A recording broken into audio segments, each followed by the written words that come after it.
Hello everyone. चलिए आज आपको एक छोटा सा टूर कराती हूँ अपने गार्डन का। और आज इस वीडियो में मैं आपको पावर ऑफ नेचर के बारे में बताना चाहूँगी कि नेचर कितना पावरफुल है। ये है मेरा छोटा सा गार्डन और इसको हमने छोटी छोटी क्यारियों में बांट दिया है, जिसमें हम लोग सीजनल वेजिटेबल्स लगाते हैं। थोड़ा सा डिस्क्राइब करती हूँ। जैसे यहाँ पे चना है और पीछे मैंने जौ बोई है और इन 2-3 क्यारियों में मैंने मसूर बोई है और बीच में धनिया भी है। इस तरफ थोड़ी सी सरसों और उसके बगल में मेथी और पीछे लहसुन। इस तरफ बैंगन, जिसका मैंने एक बार वीडियो बनाया था। और यहाँ पे मैंने बीन्स और यहाँ पे मैंने अभी प्याज की पॉट डाली है इस वाली क्यारी में। तो आज की जो ये वीडियो है मेरी, ये पावर ऑफ नेचर मैं बताना चाहती हूँ कि किस तरीके से हम कहते हैं कि हम बहुत मेहनत करते हैं लेकिन फिर भी कुछ नहीं होता है। और ये हकीकत भी है कुछ हद तक कि वाकई में हमारे फार्मर्स बहुत मेहनत करते हैं लेकिन यील्ड उतनी नहीं निकलती है। तो उसका सिर्फ एक ही रीज़न है जो मुझे लगता है, वो है हमारी केमिकल फार्मिंग। अगर हमारे फार्मर्स सब के सब अगर ऑर्गेनिक फार्मिंग की तरफ चले जाएं, अब ऐसे तो नाम बहुत हैं, ऑर्गेनिक है, नेचुरल फार्मिंग और नो टिलिंग फार्मिंग। ऑर्गेनिक का मतलब सिर्फ इतना ही है जो मैं समझती हूँ कि आप कोई भी किस्म का केमिकल मत डालें। 2-3 साल मुझे भी बहुत परेशानी आई, यील्ड ही नहीं होती थी। लेकिन अब मैं देख रही हूँ, मैं ये नोटिस कर रही हूँ कि जो मैं बो रही हूँ वो तो ठीक है, लेकिन उसके अलावा भी जो पिछले साल के बोए हुए बीज हैं वो अपने आप निकल के आ रहे हैं।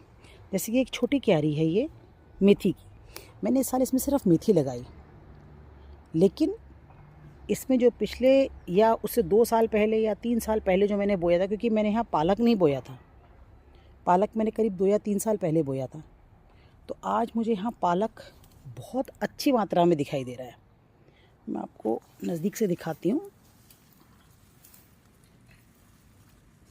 ये कुछ आगे भी है, ये पालक, ये पालक, ये पालक, ये सब पालक है।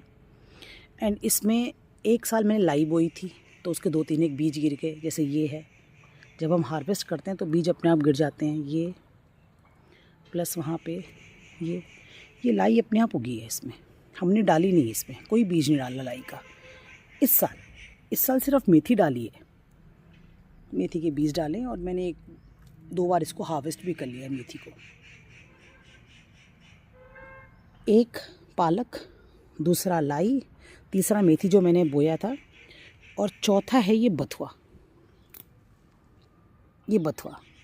ये भी इस क्यारी में उग रहा है।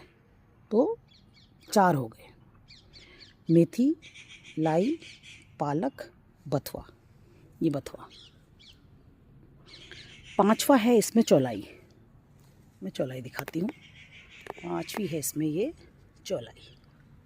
ये भी अपने आप, कभी मैंने 2 साल पहले या 3 साल पहले यहाँ पे चौलाई लगाई होगी, उसके बीज गिर गए तो चौलाई। 5वां है चौलाई और छठा है इसमें धनिया। आपको दिखाती हूँ, ये रहा धनिया जो मैंने लास्ट ईयर बोया था। और इस साल मुझे यहाँ धनिया के पौधे भी दिखाई दिए हैं। बहुत घास है इसलिए नज़र नहीं आ रहा होगा, लेकिन ये है। तो ये है मेरी क्यारी में 6 डिफरेंट वेजिटेबल्स के पौधे। और ये है ये क्यारी छोटी सी। आजकल यहाँ थोड़ा सा मैं जो घास उग गई वो भी साफ़ कर रही हूँ, तो इतना एरिया साफ़ दिखाई दे रहा होगा, बाकी तो घास ज़्यादा है। लेकिन मैंने कभी इसमें वीडीसाइड नहीं डाला। इसके बगल में है ये लहसुन का क्यारी और जिसमें पालक अपने आप हुई है। बहुत अच्छी हेल्दी प्लांट्स हैं। मैंने इसमें स्पेशल कोई बीज नहीं डाला। इसके बगल में बैंगन की क्यारी, जिसकी मैं पहले वीडियो बना चुकी हूँ, और इसमें सरप्राइजिंगली इतना ज़्यादा लाई के पौधे हैं कि हमने इस बार लाई लगाई ही नहीं है। स्पेशल लाई हमने कहीं नहीं लगाई, क्योंकि यही हमारे लिए मोर देन इनफ है। कि इसमें तो फ्रूटिंग भी हो गई है। ये अपने आप जर्मिनेट हुए थे।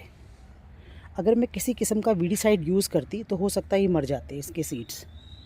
बैंगन की क्यारी के बाद आपको ले चलती हूँ अपनी बीन्स की क्यारी में। एक छोटी सी क्यारी मैंने अपनी बीन्स की बनाई है और इसमें बीन्स तो कम दिखाई दे रही है, लेकिन बथुए से पूरा भरा हुआ है। देखिए पूरा बथुआ ही बथुआ हुआ है। लास्ट ईयर मैंने ऐसे ही किया था, जो बथुआ मेरा हो रहा था मैंने जस्ट उसको बीज निकाला और स्प्रेड कर दिया। इसमें भी लाई हो रही है। हम जब नराई गुड़ाई करते हैं तो उसमें हम कोशिश करते हैं कि जो हम ईटेबल्स पौधे हैं उनको ना निकालें, उनको ऐसे रहने दें। इसके बगल में मैंने छोटा सा प्याज का पौध डाली है। अभी प्याज की पौध कम नज़र आ रही है, बथुआ और लाई ज़्यादा नज़र आ रही है। देखिए फिर इसके बगल में यहाँ मैंने चना बोया है, 2-3 क्यारी चने की है। और फिर से देखिए बीच में लाई, बीज गिर गया होगा कभी लाई का, तो ये खुद ही उग गया है। तो आज की वीडियो में बस यही कहना चाहूँगी कि शिफ्ट टू नेचुरल फार्मिंग या ऑर्गेनिक फार्मिंग, क्योंकि उसके बहुत पॉजिटिव रिज़ल्ट हैं। बड़े स्तर पे मुझे नहीं मालूम, जो बड़े फार्मर्स होते हैं जो 10-10 बीघा में या 15-15 या 100-100 बीघे में काम करते हैं, उनके लिए कितना फ्रूटफुल है। लेकिन जो हम छोटे जो किचन गार्डनर्स हैं, अगर हम लोग ऑर्गेनिक फार्मिंग की तरफ शिफ्ट हो जाएं तो उनके रिज़ल्ट बहुत पॉजिटिव हैं।